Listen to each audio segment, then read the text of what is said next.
Hello, and welcome to Aviation Deep Dive. It's March 1944, and the Battle of the Eastern Front between Nazi Germany and the Soviet Union is raging. German air units flying Ju-87 Stukas, despite the aircraft being long obsolete, are still flying ground attack missions in a desperate attempt to stem the onslaught of Soviet armor, which is constantly pushing further into German lines. Hans Ulrich-Rudel, the famed Luftwaffe Stuka pilot with hundreds of tank kills under his belt, was at the time the group commander of the 3rd Group, operating near Grigoriopol, a town in the east of Moldova. Rudel had been flying Stukas since early 1941 and was exceptionally experienced and skilled with the type, with over 2,000 sorties of experience. The famous Soviet ace, Lev Shestakov, credited with 15 aerial victories, was also operating in the area at the time and had been set on trying to find and shoot down the Stuka ace, who had become an infamous figure amongst the Soviets. On the 15th of March, Rudel, Pilot Officer Fickel, and a warrant officer took off headed down at low altitudes toward the target area, where a group of friendly Bf-109s was intended to meet and cover the Ju-87s whilst they went tank hunting. At this point in the war, Stukas were fading in numbers, and the remaining ones were often G variants, armed with twin 3.7 centimeters cannons for attacking tanks, though they did have a negative impact on flight performance.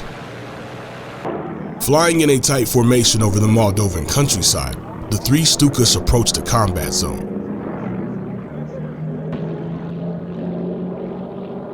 Halten Sie Ausschau nach dem sowjetischen Konvoi. Rudel, leading the formation, scanned the skies around and spotted a group of fighters patrolling at low altitude over the target area and headed towards them, assuming they were the 109s they had been briefed about. Presuming that they were safe, with the fighter cover nearby, Rudel gave the order for the 3 Stukas to split up and look for tanks individually, before realizing in a moment of horror that the fighters in the area were not in fact German, but Soviet. The group of Lobskin LA-5s immediately turned towards the Stukas and began attacking them, taking advantage of the blunder. One Stuka, piloted by the warrant officer, was set upon and attacked viciously by the Soviet fighters. A cannon shell from one of the LA-5s struck the fuel tank and set the aircraft on fire. Scheiße! Feuer! Die Kiste brennt! Immediately cutting throttle, the warrant officer put the Stuka into an emergency landing amidst a hail of bullets. Just 2 Stukas left. The LA-5 circled back around and got on the tail of the Ju-87, piloted by Pilot Officer Fickel. Ich versuche sie runterzubringen. Fickel, gehen Sie sofort zurück nach Hause. Leaking coolant and suffering critical damage, Fickel sheared off and headed towards friendly lines, leaving just Rudel in the combat zone, outnumbered 6-1. For a few tense minutes, Rudel stuck low to the terrain and was unsure if he had been spotted, but soon enough, Gotterman, Rudel's gunner, confirmed the worst. Hans, feindlicher Jäger, genau hinter uns. Rudel immediately jerked the control column and began violently maneuvering the Stuka around the skies. Pushing the throttle to emergency power, the Jumo engine roared through the skies, broken only by the cannon fire of the tailing LA-5. Diving into dips in the landscape, turning steeply into corkscrews, pulling sharply around obstacles, Rudel seemed unable to shake the fighter behind him. But what he had no way of knowing, of course, is that the aircraft tailing him was piloted by Lev Shestakov, the renowned Soviet ace who had set his sights on downing Rudel and whose flying skills earned him the title Hero of the USSR. Shestakov had dropped throttle and lowered his flaps to stay directly on the tail of the Stuka, cannon shells whizzing past Rudel's canopy and grazing the wingtips of his aircraft.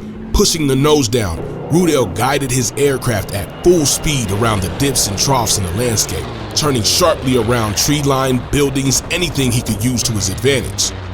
Whatever turns or maneuvers Rudel pulled, he could not shake the LA-5. Even taking the chase to just feet above the ground in an attempt to break the nerve of the Soviet ace yielded no results, and Shestakov stayed right on his tail. Worse, Gauderman, who had up until this point been returning fire, reported frantically that his gun had jammed. Ich hab Ladehemmung, Hans. Spotting a steep cliff face to the north, Rudel instantly hatched a plan, turned, and headed straight for it, knowing that without the suppressing fire from Gauderman, it was only a matter of time before Shestakov landed some of his 20mm volleys.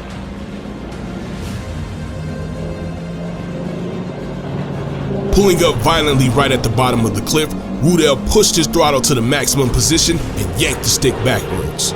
Rudel desperately watched the speed indicator drop as the Stuka screamed skywards in an attempt to clear the top of the cliff. The LA-5, having dropped throttle and flaps to stay behind the Stuka, had realized too late what maneuver Rudel was pulling and simply didn't have the power or speed to follow the Stuka to the zenith of the cliff. The fighter stalled and crashed into the cliff, mere meters behind Stuka, which had made it with a couple of inches to spare, and right on the edge of her stall speed. Rudel wiped the sweat from his brow and tried to calm his shaking hands. That had been the closest in his flying career he had been to getting shot down. Nevertheless, the Stuka pilot had just scored an aerial victory over the Soviet ace in form of a maneuver kill. Heading westward back towards the airfield, Rudel overpassed the flaming wreckage of the warrant officer's aircraft and was surprised to see that both the crew had survived, with a German truck heading to pick them up. Pilot Officer Fickle had also managed to survive the encounter, nursing his damaged Ju-87 back to the airfield.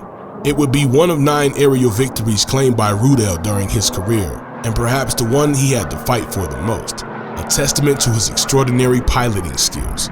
Evidently embarrassed that the hero of the USSR had been outflown by a Stuka, Soviet authorities reported the story much different than how it had actually played out, reporting that Shestakov had in fact shot down Rudel, but the explosion had caused the LA-5 to lose control and crash. Thank you so much for watching this video of Aviation Deep Dive. Consider liking and subscribing for more weekly content, and please also consider supporting us on Patreon. See you in the skies.